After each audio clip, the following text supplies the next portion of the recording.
We're finally getting some answers around here on some of these important cards. Make sure you guys smash the link crap out of that subscribe button of Typhoon so you guys don't miss out more often. On Monday we reported that Typhoon was being aggressively picked up in decently large quantities across the board, and I didn't have much of a reason to be interested in that. I assumed it was like an older format application. No. After having spent the week here investigating the OCG, Typhoon is a tech choice to blow out the mind scan, which is hilarious to think about. So typically, tunes will have two face-up spells and traps.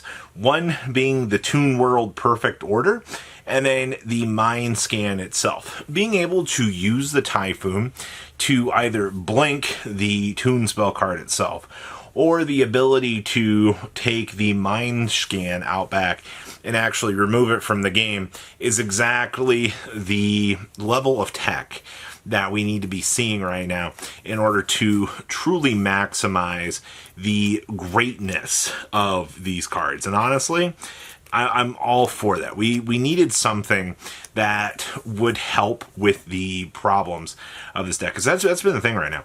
Being able to shut down any deck that needs to reveal is insanely broken. Being able to stop, key interactions as well, just by looking at your opponent's hand and going, I think I'll blink that effect, giving your opponent no real opportunity to play the game. That's ridiculous. So, yes, to answer everybody's question right now, it is a tech choice to prepare for tunes. And honestly, having the opportunity to get ahead of the curve and make sure that, Typhoons are available for your own personal playset, no matter what happens, how, when, where, why, or how, when we get tunes, be prepared. This brings us to Nightmare Corruptor Iblee. Now, this has been showing up in a few more lists than I kind of expected it to. Now, Nightmare Corruptor Iblee is still a card that provides you with a means to lock your opponent out of the game, just by it simply existing on your opponent's field, which is actually quite nice. But that's your payoff with Nightmare Corruptor Iblee as a whole. It's a card that is meant to make the experience for the opponent basically unwinnable. And also, you do get the advantage of, if you hard draw it, you get a free revive of a Link monster from your graveyard, which is pretty gosh darn good. But the thing is, though, Nightmare Corruptor Iblee is also a level 2, which means, unless in this current era, there might not be a lot of things that can make Nightmare Corruptor Iblee a little bit more reliably. And also, you're going to be playing this into matchups where you don't suspect that your opponent's going to have a lot of Link monsters, or you're going to be looking to do this into matchups that, it's not favorable for the opponent to Link summon. Doing it against a Toon player, would be fine, but also, if you hand this card over to a Destiny Hero player, they're going to look at you and go, oh, okay, that's really cool, man. I just really wanted to see this card sitting on my field, basically inconveniencing me.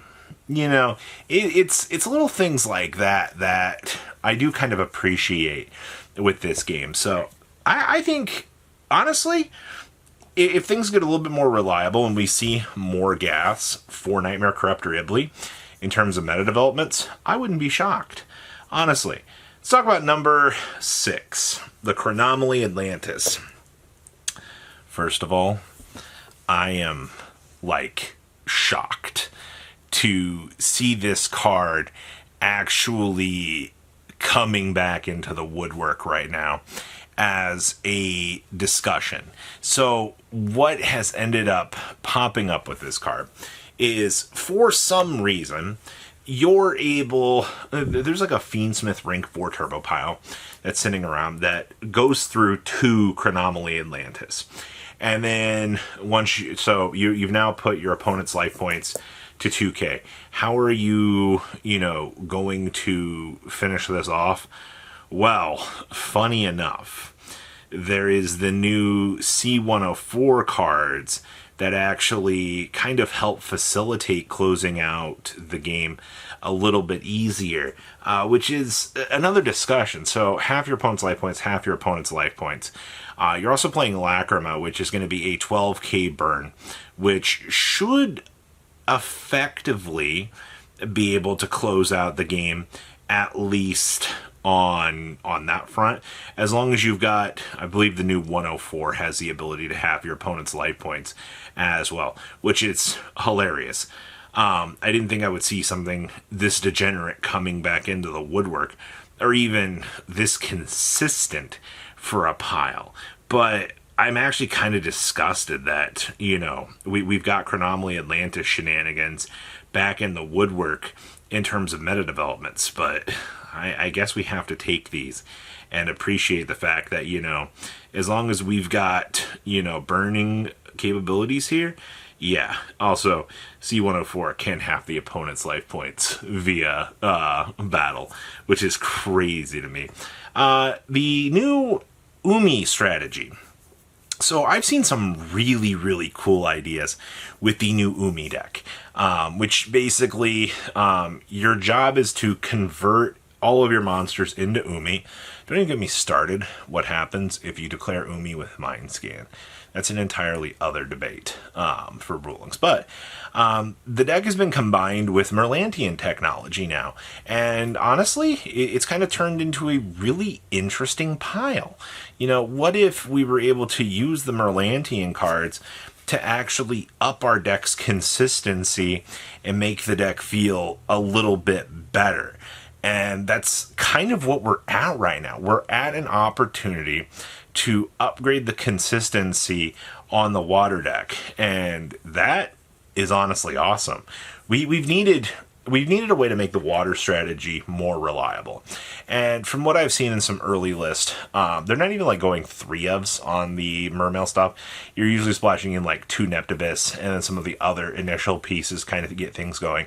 Obviously, you know, they have access to Bahamut Shark in the OCG, which does make a smidge of difference in terms of, you know, combo potential, but it's not necessarily like the worst in terms of what you can possibly do. Point is, though, if you're somebody that's been looking forward to Beyond the Brave and you've looked at the new Umi stuff and you said, wow, you know, I want to play with Kyroshin, I want to make this go a little bit further beyond, this is an excellent opportunity to kind of give some consideration to the Merlantian stuff just in the extension category for what you need to be able to just kind of clean up the standardized meta, which, okay, I see you.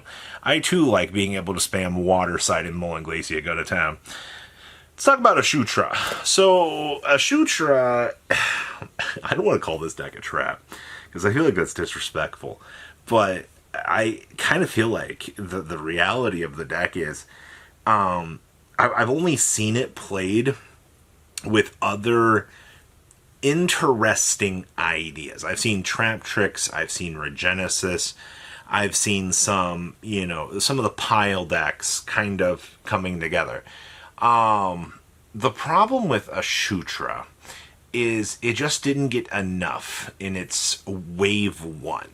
When you look at the way that the deck wants to function, you get access to First Penguin, which is an excellent starter for the deck, which really helps things out. But also, at the same time, I can't help but wonder, you know, why they made the deck have to rely on trap cards. I mean, First Penguin being able to become a tuner monster does help the deck in terms of consistency.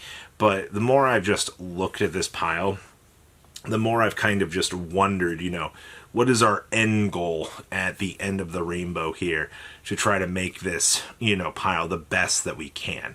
And I don't have an answer yet. I just want to talk about some of the funny innovations I've seen with this deck, because I find that this deck is very interesting in terms of how it's been built and how it's kind of going in terms of its developments right now. It's definitely worth mentioning. So what do you guys think about everything? Please, you know, leave a comment down below. Tell me what you guys think. I'll see your beautiful faces back here in day, guys. Patrons, thank you.